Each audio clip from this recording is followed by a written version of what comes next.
আপনাকে অফার করে বিয়ের, আপনি কি সেটা অ্যাকসেপ্ট করবেন?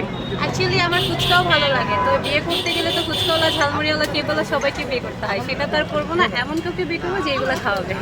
ও আচ্ছা আমার সুন্দর একটা আনসার দিচ্ছে, একদম মুখের উপরে আনসার দিচ্ছে, কিন্তু খুব সুন্দর হয়েছে আপু। তাহলে আপু আপনার কি ঝালমুড়ি আর কেক আলো এরকমই পছন্দ? না, অ্যাকচুয়ালি যে খাওয়াবে অ্যাকচুয়ালি তাকে পছন্দ, আর পার্টনারকে অবভিয়াসলি খাওয়াবে। আচ্ছা আপু, হিরো আলম বিয়ে করার জন্য পাত্রী খুঁজছে, আপনি কি তার জীবন সঙ্গী হবেন? না, আমার তো ভালো লাগে শাহরুখ খানকেও, কিন্তু আমি তো আর তাকে বিয়ে করবো না। সেম মানে হিরো আলমকে আমার পছন্দ হয় না?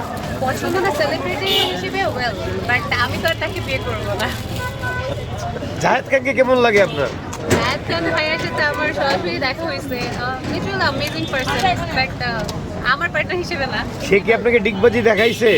ডিগবাজি দেখাতে পারে নাই, বিকজ আমরা একটা স্টুডিওতে ছিলাম, সো দেখাতে পারে না, বাট বলছে নেক্সট টাইম দেখাবে। আচ্ছা কি